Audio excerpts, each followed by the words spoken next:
From New York, this is Democracy Now! What the hell are we doing here? What we witnessed takes us back hundreds of years. What we witnessed was worse than what we witnessed in slavery. Cowboys with their reins again whipping black people, Haitians, into the water where they're scrambling and falling down when all they're trying to do is escape from violence in their country. The U.S. Special Envoy to Haiti resigns in protest over the Biden administration's mass deportation of Haitian asylum seekers days after U.S. Border Patrol agents on horseback were filmed chasing, grabbing, and whipping refugees at the border. We'll speak with Congressmember Maxine Waters, longtime advocate of the people of Haiti. But first, as the Delta variant continues to surge across the United States, so too has the housing and eviction crisis, with more than 11 million households now behind on rent. Most of those evicted, Black and Latinx. The majority are single women with children.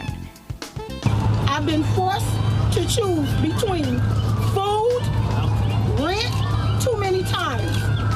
Many of us had to make the choice or the choices between our health or our homes.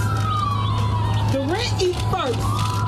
That ain't right. We'll speak with a single mother and with a high school student who faced eviction and went to Washington, D.C.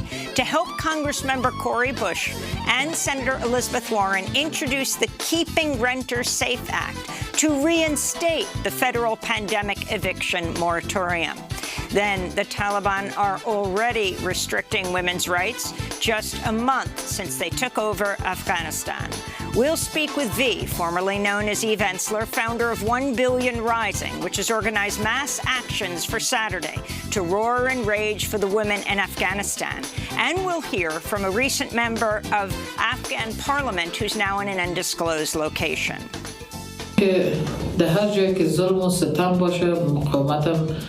Indisputably, we believe where there is oppression, there is resistance that will begin and grow against it.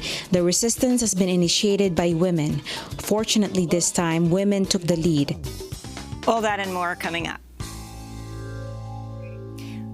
Welcome to Democracy Now!, democracynow.org, The War and Peace Report. I'm Amy Goodman. The U.S. Special Envoy to Haiti has resigned in protest over the Biden administration's policies. In a letter, the longtime diplomat Daniel Foote wrote, quote, "I will not be associated with the United States' inhumane, counterproductive decision to deport thousands of Haitian refugees."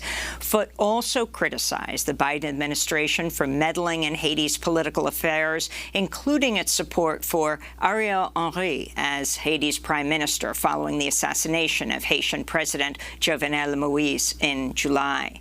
Foote wrote, quote, "The cycle of international political interventions in Haiti has consistently produced catastrophic results." Foote's resignation came just days after U.S. Border Patrol agents on horseback were filmed chasing, grabbing, and whipping Haitian asylum seekers who'd gathered in a makeshift camp in Del Rio, Texas. On Thursday, the Department of Homeland Security banned the use of horses in the area, but deportations continued despite growing criticism from human rights advocates. The New York Times reports the Biden administration has now deported nearly 2,000 Haitians since last week. About 3,000 Haitians remain in the makeshift camps in Del Rio, while thousands of others have been allowed to stay in the United States. Immigrant justice activists held demonstrations across the United States yesterday to demand the closure of all Immigration and Customs Enforcement jails, an end to deportations, and the release of all imprisoned asylum seekers and immigrants. The Communities Not Cages Day of Action came as reports show the number of people detained by ICE has gone up 70% since President Biden took office. In Atlanta, activists rallied in front of the Stewart County Detention Center. This is LGBTQ+ activist Leon Sanchez of the group Community Estrella, who was held in 3 different immigration jails, including Irwin County Detention Center, which was forced to shut down due to whistleblower complaints of medical abuses like forced hysterectomies. Viene a mi mente momentos I have unpleasant memories of all the unhealthy and inhumane conditions in these places of torture, the medical negligence and the unsanitary food, but the worst was having to stay in solitary confinement for a whole year in the infamous hole, just because I am trans, because they don't have a dedicated place to hold LGBT people. Centers for Disease Control Director Dr. Rochelle Walensky has endorsed giving workers in high-risk settings booster vaccine shots despite opposition from a CDC panel. On Thursday, the panel recommended making Pfizer-BioNTech booster shots available to people 65 and older, nursing home residents, and people with underlying health conditions. But the panel did not recommend booster shots for younger healthcare workers, teachers, and other high-risk settings. But Walensky then overruled the panel. Many global health experts have criticized the Biden administration for promoting booster shots while much of the world remains unvaccinated.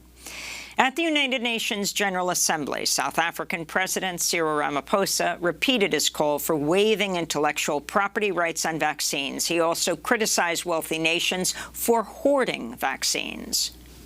It is an indictment on humanity that more than 82% of the world's vaccine doses have been acquired by wealthy countries, while less than 1% has gone to low-income countries.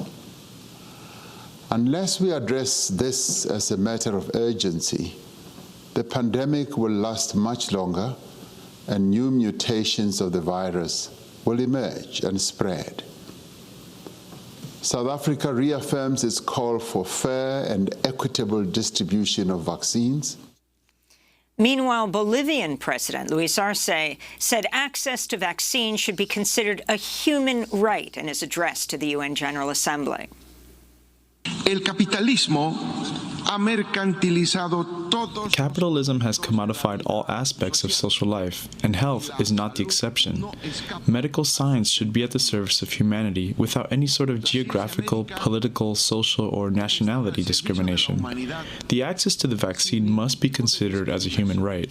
The UN General Assembly is taking place as COVID cases continue to surge in parts of the world. Earlier today, South Korea reported over 2,400 new COVID cases, its highest daily tally since the start of the pandemic.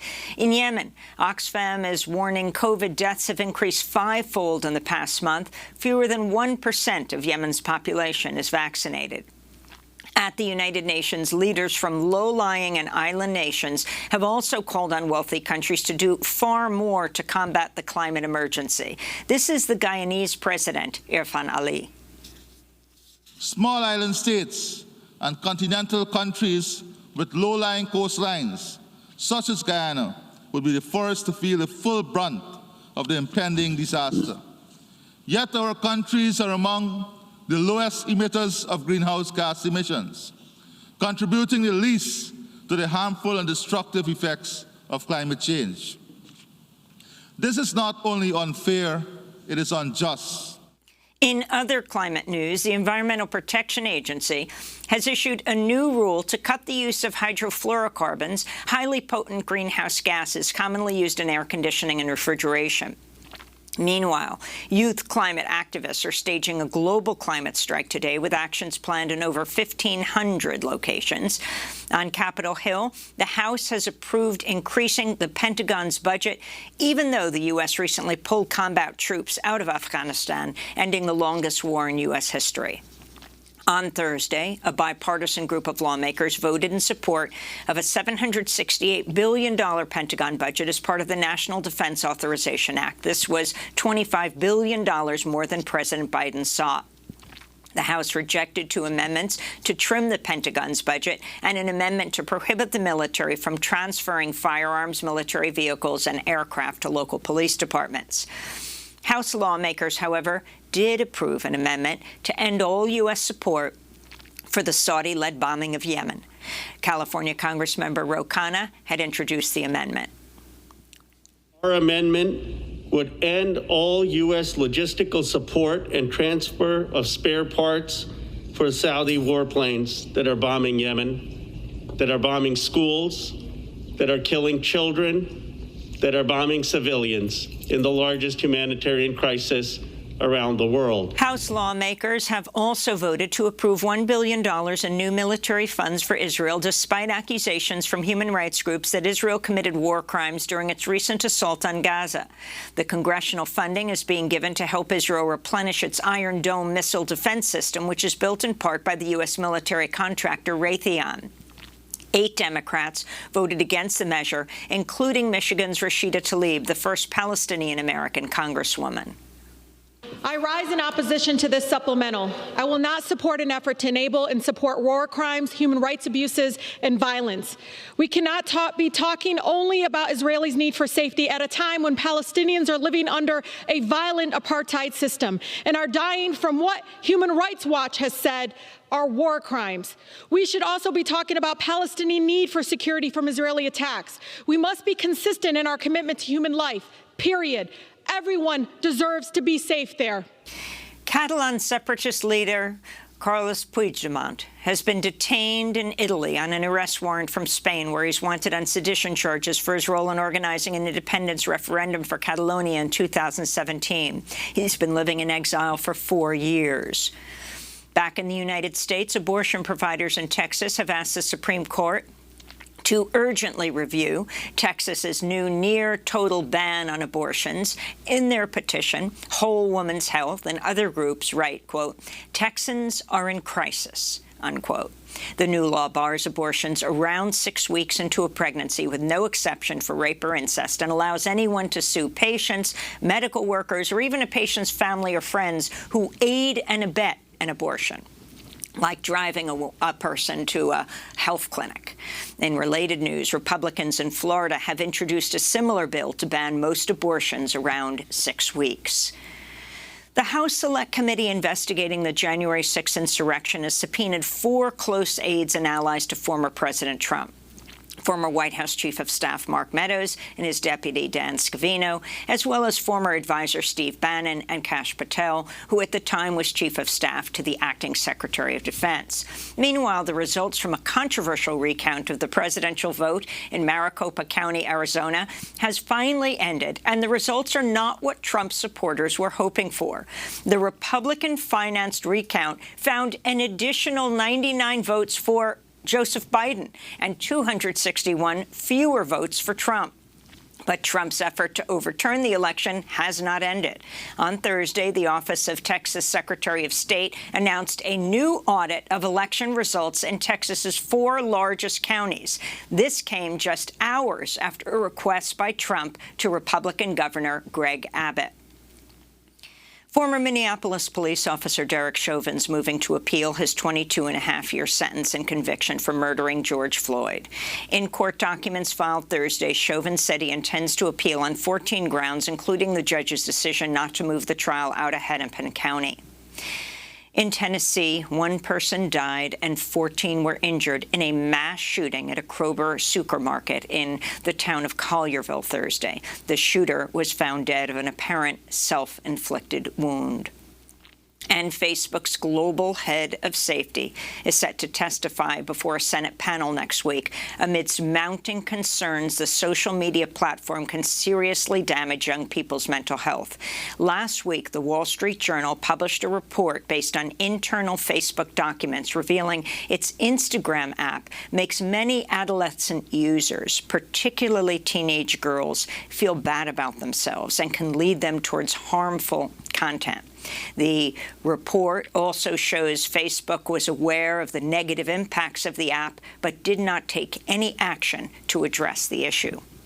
And those are some of the headlines. This is Democracy Now!, DemocracyNow.org, The War and Peace Report. I'm Amy Goodman. As the Delta variant continues to surge across the United States, so too has the housing and eviction crisis. More than 11 million U.S. households are now behind on rent, and studies show about 80% of those being evicted are Black or Latinx, the majority single women with children.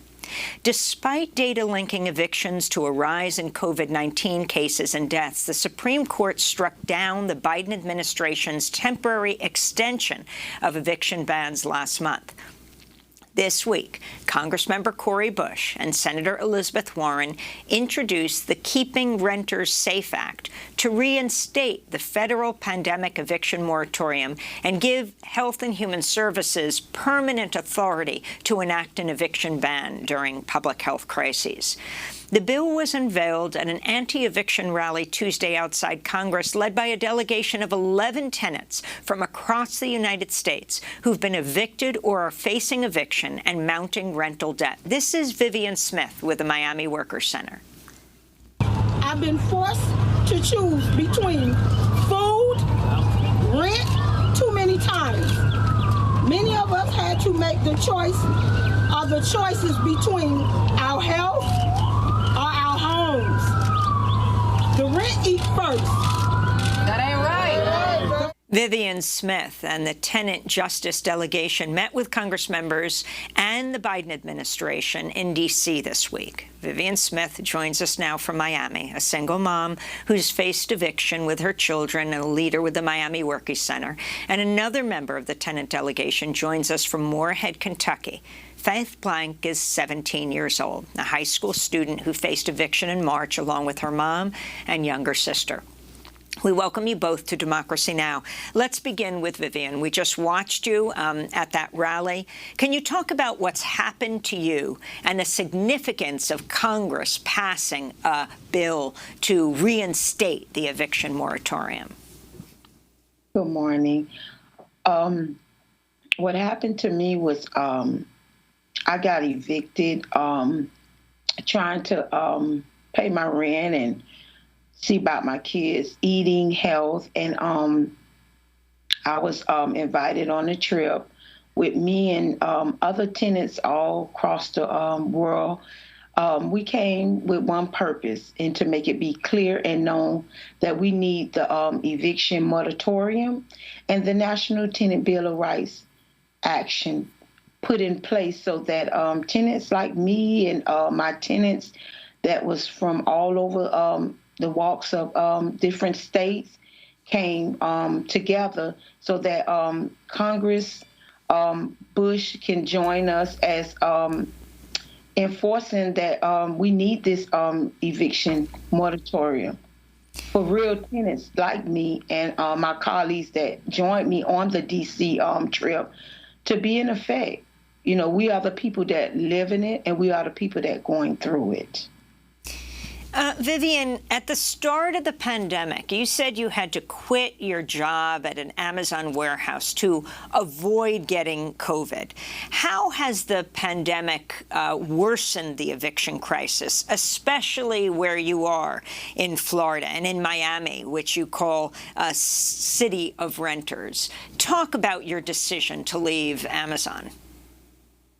My decision was to better for my health. At the time, the warehouse was getting very infested with the virus, and I chose to just stay home because I didn't want to endanger my kids' health with that. So from staying home, I fell behind in my rent, and I knew that, okay, I have to go back, even if it means risk my health, risk my kids' health. So I did go back to work to come up with the money. And once I came up with the money to go to the rent office, to the landlord and them to present the money, and found that I was put in eviction. And that really took me to a whole nother space and a whole nother living another nightmare of not wanting to go back to my car. So then what happened? And when I went in to pay the rent, they said, well, Ms. Smith, we can't take it. It was over like $2,000. And they say they can't take $2,000. And I immediately just went to a space where, okay, you know, can you give me my money order back? And I'll try to move with it. I'll try to find somewhere else to move. And then following the next day, she was like, Ms. Smith, you were so upset, but we wanted to talk to you. And then that's the part where I had to pay them to stop the eviction and also pay over $2,000 and some for rent. And that's when I became in contact as a tenant with the Miami Workers Center. And from there, I have been a member and fighting not only for me, but all the other ones that came to D.C., all my fellow members that came to D.C. to join the movement of the eviction moratorium and the National Tenant Bill of Rights to be cleared, to make it clear. That's what we're fighting for. That's what we need, and that's what we want. Faith Plank, you're also part of this historic delegation that went to Washington working with Congress members in the Biden administration to reinstate the moratorium. You're 17 years old. We are glad we could get you on before you go to high school today. You're from Kentucky. Can you talk about what happened to you and your family? Yeah, thank you so much for having me on. I'm actually at high school right now. I was able to find a room to make this call. In March, my entire neighborhood was evicted to make room for a shopping center. I feel the pain of that eviction till this day. Just yesterday morning, I was driving my sister to school, and we sat and cried in my car for 10 minutes because she looked over at me and she said 3 words. She said, "I miss it." We both instantly started sobbing and holding each other's shaking bodies, because even after 6 months of being evicted, it's still with us. We still feel the pain of that. And I guess that's why it's so important to me that this eviction moratorium is passed through Congress, because me, along with all of those tenants, have faced an eviction or a pile of rental debt during this pandemic. And with that eviction moratorium being passed, it could have saved my home, and it could have saved 75 other families' home in my community. So you lived in a mobile park, the North Fork Mobile Home Park in Moorhead, for 6 years, paying $125 a month for rent. It's not that you stopped paying rent. It's that they destroyed the mobile home park for this center. So what happened next to you, your sister, and your mom? We were used to paying $125 in lot rent because we owned our trailer. We were only given 45 days to leave the park, along with 75 other units of affordable housing. And with that comes the source of panic, because in a town that has no affordable housing and a single mom, it's extremely difficult. We were able to find an apartment that we now pay $950 a month for our rent. That is over $800 more than what we were used to paying, and it's almost impossible to make that work. So your mom works full-time and has to take care of you guys? Yes, my mom works full-time, and now she's working anywhere from 60 hours a week, as well as I work. Normally, I was working up to 30 hours a week to try to help support my family because of this. Because of school, I can no longer work 30 hours a week, which should never be an issue that a 17-year-old has to face, choosing between work and school because of an eviction that wasn't her fault. So how does this affect you emotionally, Faith, as a teenager, where you're going to stay the next night, when you're in school, when you're with your friends? I mean, I am still affected emotionally. Every morning as I drive to school, I drive my little sister along with me, and to get from the new apartment to school, we have to drive past what was my home. And when you look up on that hill, it's almost imaginable that used to be my home, because all you see is dirt and bulldozers. It's now a construction site. And so I have to hold back tears every single day because I have to be strong for my little sister. But once I get to school, I can't hold that in anymore. So I spend a good hour of my first day at school crying because I can't focus on school when I'm worried about how I'm going to go to bed tonight. So here you are in Kentucky. You're talking to us from your high school in Moorhead. But last week you were advising White House advisors. What was that like to be part of this delegation to change the law of the United States around evictions?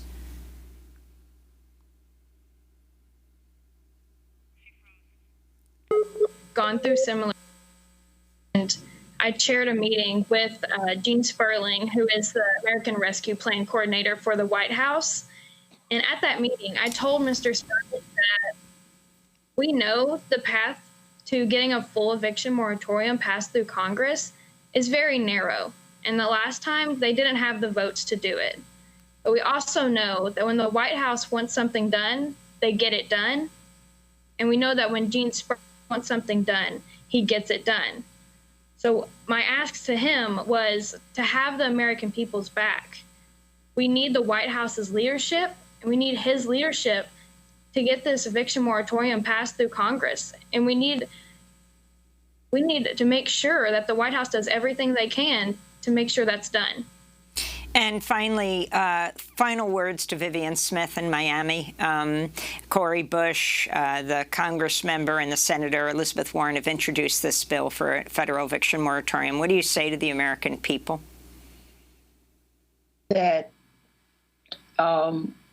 we went on a mission to make it clear and make it known that the eviction moratorium and the national bill tenants' rights need to be put in effective, like now, like today. And to know that we have Senator Cori Bush behind us, you know, someone that has gone through what I've gone through as a tenant, as a single mother, also what my team that came to D.C. have gone through and are going through. And for people like Faith, that is a 17-year-old that's trying to get her education, you know, and I take my hat off to her because I really care so much for her, meeting her, that her mom and me have a lot in common, because I looked at my daughter every time I dropped her off, and I wanted to know how a 12th grader dealt with sleeping in a car. And knowing that when she get out of school, she got to work with her mom on a second job till about 10 o'clock at night and still try to get up and go to school. So I would say to, you know, Congress and them that we need that, they need to have our back. We need to know that they have our backs in this eviction moratorium and the national bill of tenants' rights. We need it. We want to thank you, Vivian Smith, for being with us, speaking to us from Miami with the Miami Workers Center, and Faith Plank with Kentucky Tenants, both tenant justice advocates who faced eviction, went to Washington, D.C. in a historic delegation. Faith, thanks so much for joining us from your high school. Next up, the Taliban are already restricting women's rights just after taking over Afghanistan. We'll speak with V, formerly known as Eve Ensler, founder of 1 Billion Rising, who's organized mass actions Saturday to roar and rage for the women of Afghanistan. And we'll hear from a member of the Afghan parliament. She's in hiding. This is an exclusive. Stay with us.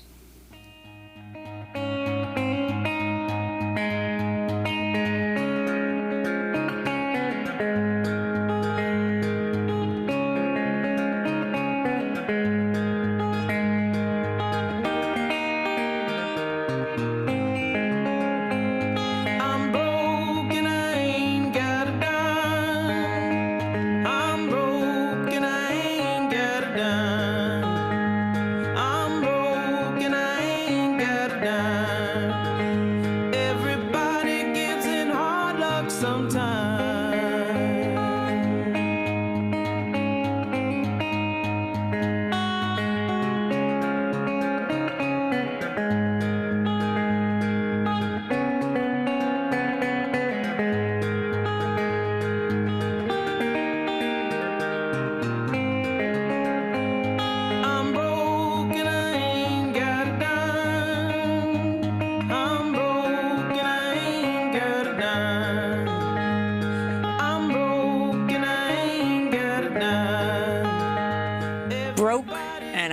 Got a Dime by Amethyst Key and Her Chest of Glass. This is Democracy Now! I'm Amy Goodman as we turn to Afghanistan, where the new Taliban government's closed the Ministry of Women's Affairs that was established soon after the Taliban were toppled in 2001 and replaced it with the Ministry for the Propagation of Virtue and Prevention of Vice. The Taliban are already restricting women's rights just a month since they overran the capital of Kabul by blocking female students from returning to schools and universities and telling many women workers to stay home. Videos have shown Taliban enforcers flogging women on the streets. Here in the United States, the 1 Billion Rising campaign to end violence against women has called for mass action Saturday to roar and rage for the women in Afghanistan, with activists planning to take to the streets from New York to Los Angeles. For more, we're joined in New York by V, formerly known as Eve Ensler, the playwright and founder of V-Day and 1 Billion Rising. And in Los Angeles, we're joined by Medina Wardak, a mental health social worker of Afghan descent, founder of Burqas and Beer. We welcome you both to Democracy Now! V, why don't you start off by describing the plans for this weekend? Good morning, Amy, and good morning, Medina. I'm very happy to be here.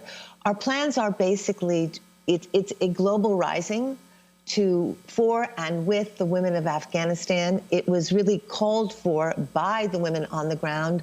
We met with them a month ago by Zoom. All of our activists around the world had a long, 3-hour discussion with them. And we just asked, what can women and men around the world do to support what is going on and support resistance inside the country? And what they said is the most powerful thing we could do is express and show solidarity, rise with the women who are powerful, who need the backing of the world, not through bombs, not through interventions, but through solidarity. And they gave us a list of demands, which are the demands that we are rising for with them. And what's really thrilling to see is that this has taken off, and there will be risings all over the world, from Bangladesh to the Philippines, all over Africa, in Guatemala, in Madrid, in Italy. So this is really, I really do believe that one of the powers we have right now is to express our global solidarity with the women and with the people of Afghanistan who have a right to self-determination, and they have had that right for many years and have never been given it. I wanted to turn to an exclusive interview you did with Belkis Roshan, who has served in the Afghan parliament. Can you tell us about her before we hear a bit of this interview?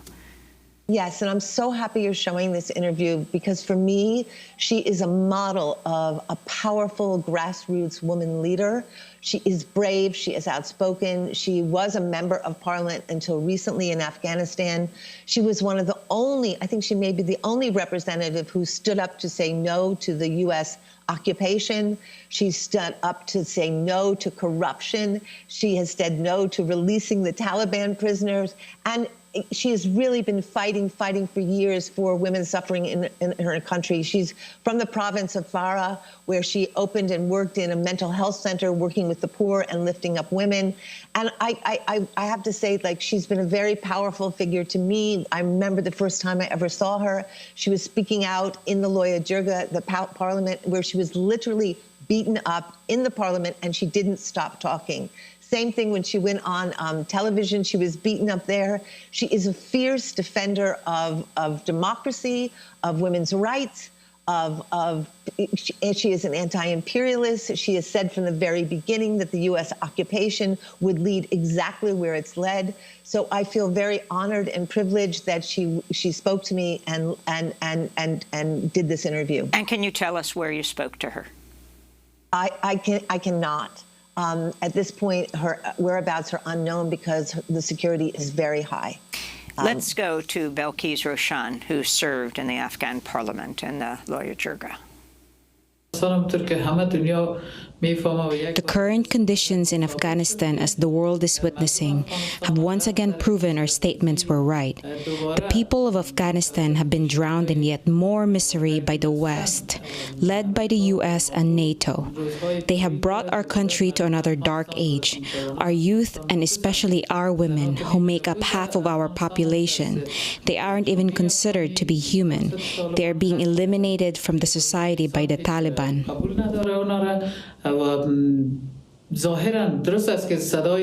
Apparently, it's true that the sound of war and bullets and suicide explosions is rather silent, V. But they have enslaved the people in hunger and poverty in a cage named Afghanistan. All the people are living in wretchedness. All of these are consequences of the invasion and operations of the United States, with the mask of democracy and false slogans and promises of freedom for the people and for the women of Afghanistan. They have practically proved to the whole world that they have done nothing except create miseries. They have fulfilled their own imperialistic and capitalist demands by making Afghanistan a war zone to reach its own purposes and to get closer to its competitive aims with Russia and China. We are rising on September 25th for and with the women of Afghanistan. What do women and men inside Afghanistan need the most from those of us outside? Our proposition is that these demonstrations and gatherings must not be just for some days, but be constant to force their governments to never recognize the Taliban, and especially not to facilitate the growth of terrorism in Afghanistan more than this. And from those who have sacrificed in any way, our proposition is to not forget the children, women, and the oppressed, afflicted people of Afghanistan. Afghanistan has been victimized during these 20 years, and now we have been released to the razor blades of the Taliban. We wouldn't say that the foreigners were supposed to protect Afghanistan. It makes me wish they had never come, and if they left, they hadn't brought back the savage Taliban to rule on us. What are your deepest fears? The biggest fear for me or any Afghan is probably the possibility of civil wars and the possibility that Afghanistan disintegrate and become the official center for the nourishment of terrorism, while the Taliban are in absolute power. Do you believe there is a resistance growing inside the country?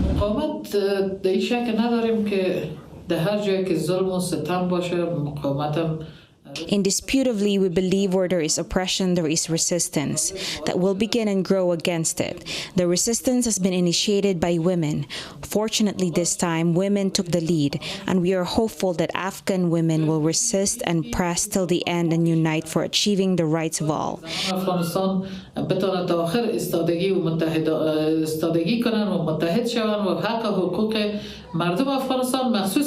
But especially our half of the Afghan population. As we saw, they killed 2 people in Herat during protest. Even when 20, 30, 50 people protest and demonstrate, this is not tolerated by the Taliban. Of course, for the people of Afghanistan, as we have stated during these 20 years, there is no other alternative but to rise against the various enemies of the Afghanistan themselves.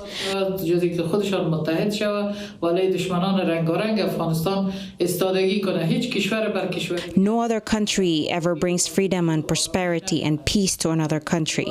But there is distinction in every resistance. The resistance that has begun by Ahmad Massoud, with a huge number of warlords on top, is purely for personal and sectarian gains and interests. How can we build world solidarity?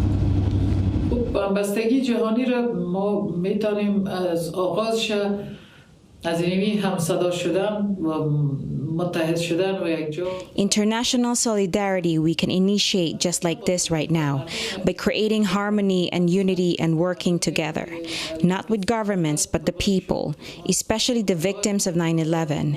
We request their families to cooperate with us, from the soldiers and all of the people of the countries whose troops were present in Afghanistan. We request them to collaborate with us, not to forget the women, work with them and be their voice.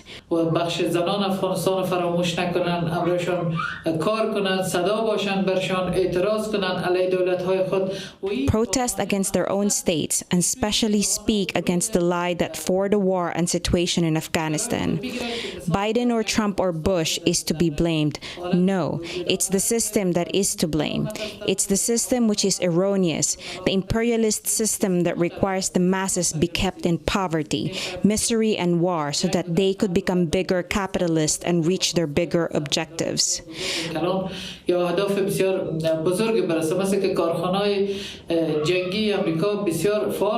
As we know, the arms industry was very active during this period. More than $2 trillion was spent on the Afghan war. At least $2 trillion went to these corporations. Therefore, we need to establish a foundation or a movement of the victims of this 20-year war, inclusive of both sides. So the countries whose people were victims of this war shall learn from their soldiers and others so that they could prevent the future attacks that U.S. is planning with its allies and NATO.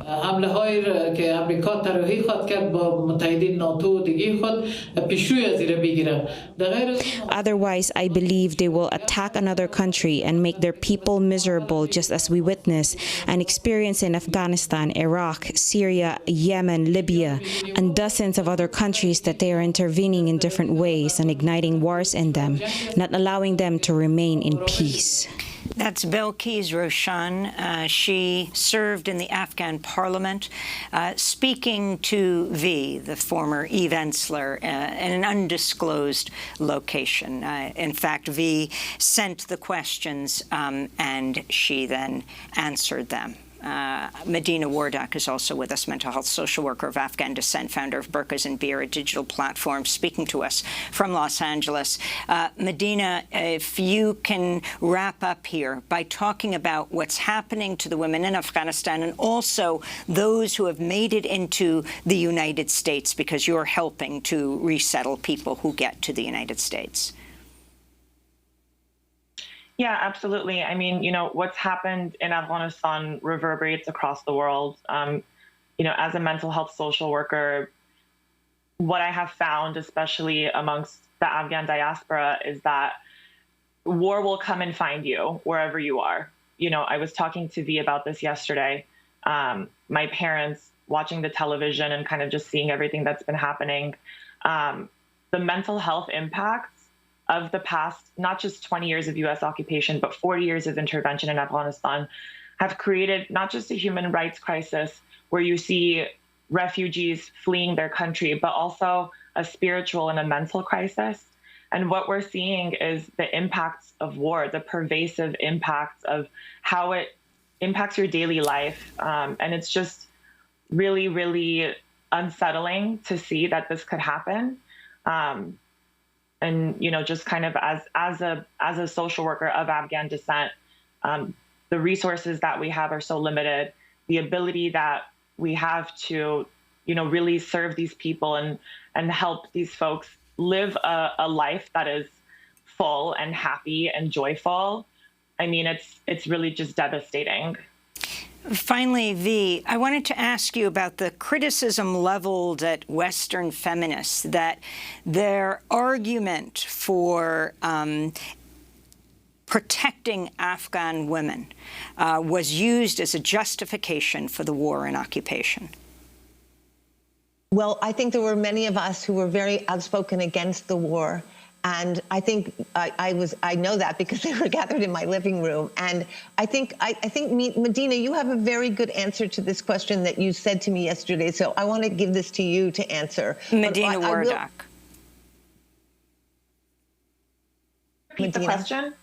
The question of Western feminists' demand for the protection of Afghan women was used as a justification for the war and occupation.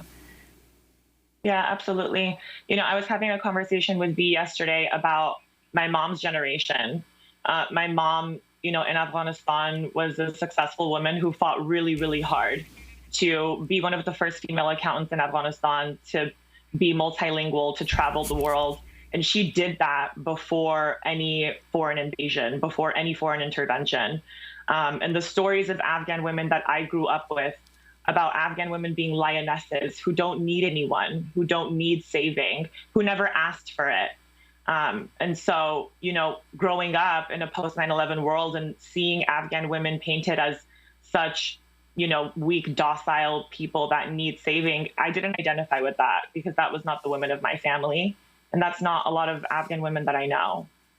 Well, Medina Wardak, I want to thank you for being with us.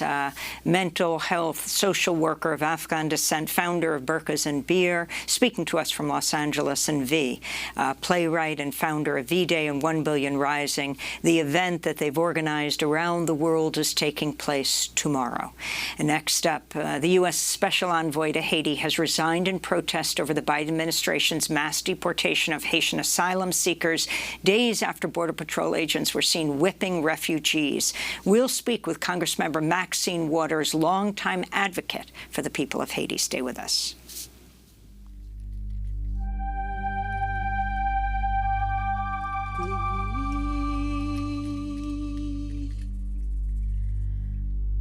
Comme une maladie du ventre qui ne cesse de me ronger.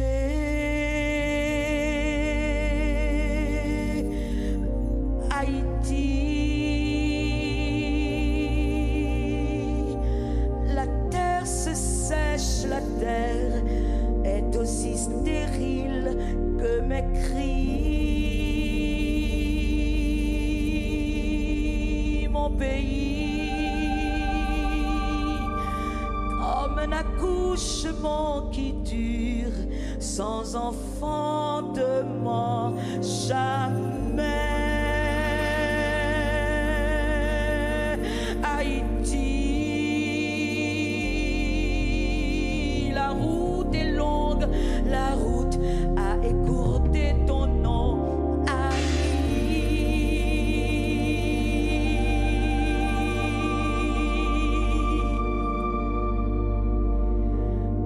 Haïti, doublement meurtri par la haine et l'amour chéri. Quand tu viens au carrefour des putains, Haïti, doublement nourri de prières et de nostalgie, notre mère, ivre gavé de faim, et l'on est dur de cœur, croit dur comme fer, que ses enfants ne vivent que quand elle meurt. Haïti, double démenti au réel et à l'irréel, un abri dont le toit est le ciel. Haïti, imprégné de sel, de soleil et d'un vent qui est satisfait, en fouettant comme le maître. Et il y a dans l'air le mal qui dit que ses enfants ne meurent que parce qu'elle vit.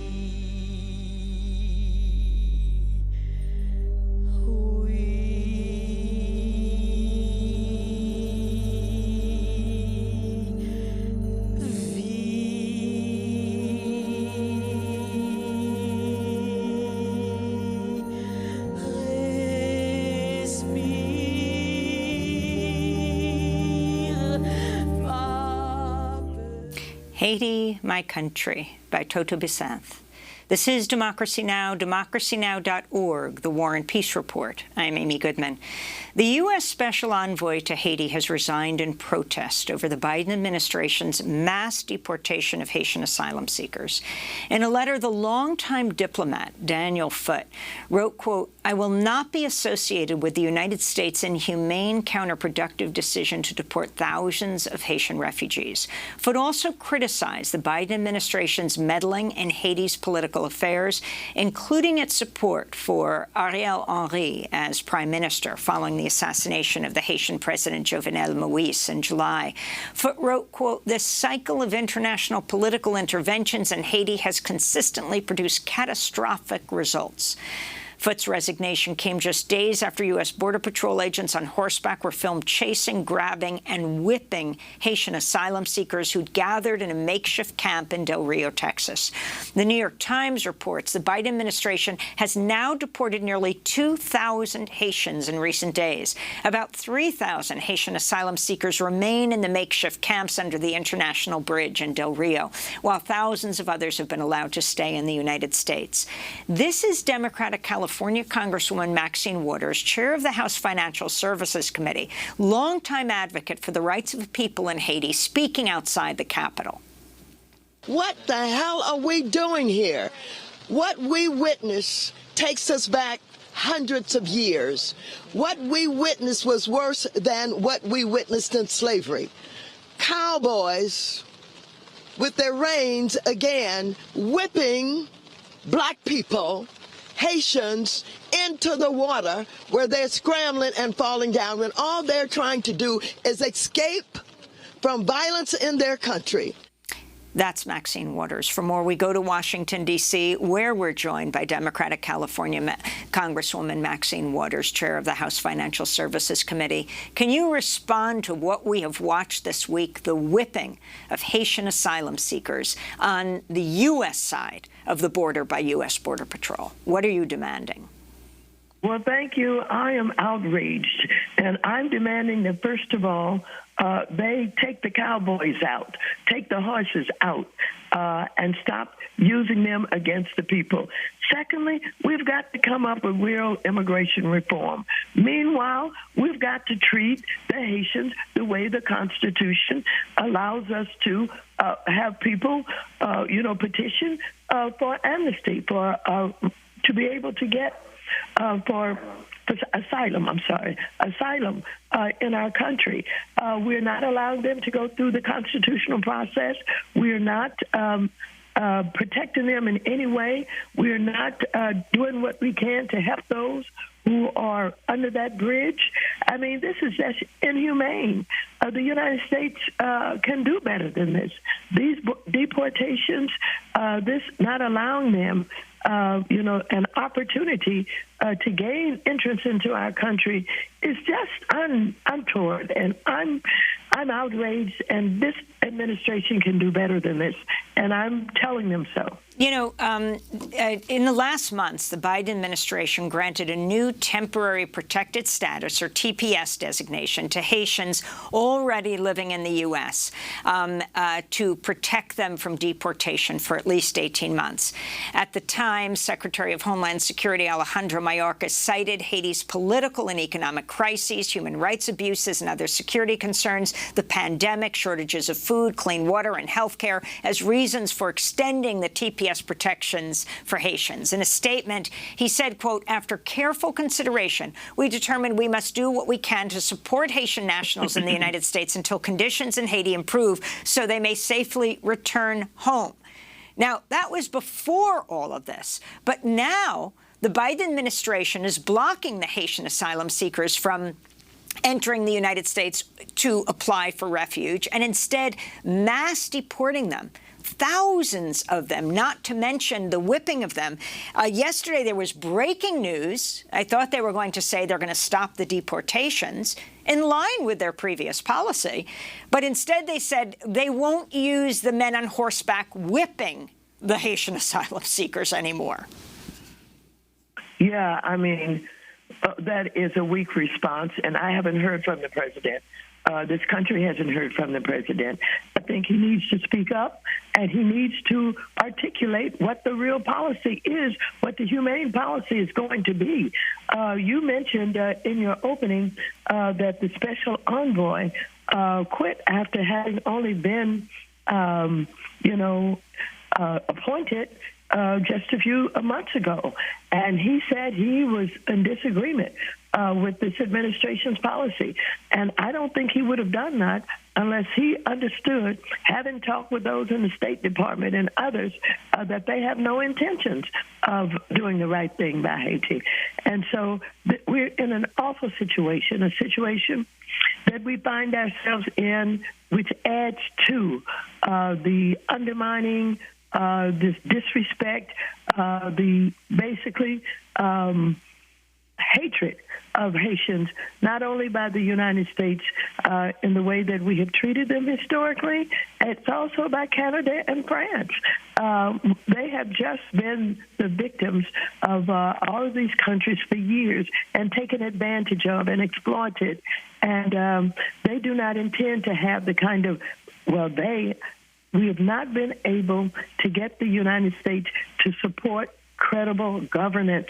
They will go along, we will go along with whomever and whatever happens in Haiti. And so we've got to do better than this. I don't know where this administration is going with this, but I'm going to do everything that I can to prod them. I intend to talk with Mayorkas today. He was absolutely correct in the way that he articulated the policy. I think that is a humane policy that he had articulated, but it doesn't seem to be what they're following. So I want to ask you about NBC News reporting that the Biden administration's advertising for a new contract to operate a migrant detention facility at the U.S. naval base at Guantanamo Bay, Cuba, with a requirement that some of the guards speak Spanish and Haitian Creole. A little-known immigrant holding facility on the base has a capacity of 120 people. The contract would allow it to hold, quote, up to 400 migrants in a surge event. As many as 12,000 Haitians were sent to Guantanamo during the George H.W. Bush administration from 91 to 93 when they sought to flee Haiti to seek asylum in Florida. Are we really going to see a reprise of this, Congressmember Waters? Well, you have more information than I have about that.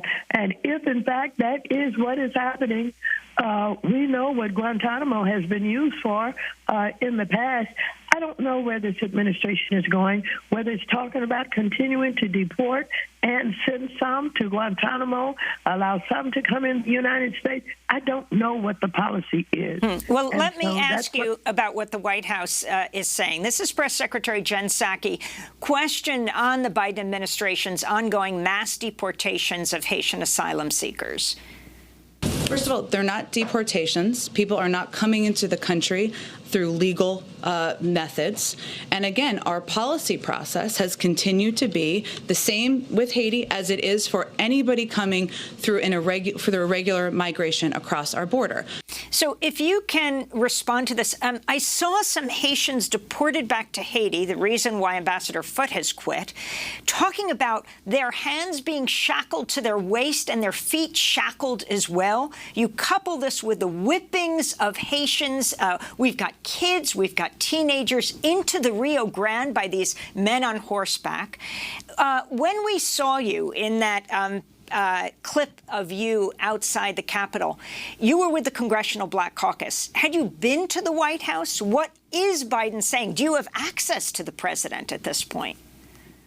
Well, I'm told there is rumor that somebody in the White House was inquiring about what to do with me. And so I was not invited to the White House. And so, no, I've not had contact with the White House. And I don't know whether anybody at the White House wants to talk with me or whether or not I'm being blocked from going to the White House. They know my history. They know that I fought for Haiti. They know that I was supportive of President Aristide. They know that I have to rescue him along with you and others when we went to the Central African Republic to get him. They know all of this. They know my history. And nobody seems to be talking to me. Well, Congressmember Waters, I want to thank you for being with us. Of course, we're going to continue to cover this extensively. Congressmember Waters is talking about the 2004 trip. I covered her flying in a small plane with Randall Robinson of TransAfrica and a Jamaican parliamentarian. We flew to the Central African Republic, where President Aristide was flown in a military plane in a coup against Aristide in Haiti by the U.S. military. They brought him back to the Western Hemisphere. You can go to DemocracyNow.org to see the story of that journey and my interview with President Aristide at the time. California Democratic Congresswoman Maxine Waters, thank you so much for being with us. That does it for our show. I'm Amy Goodman. Stay safe, wear a mask, protect the whole community.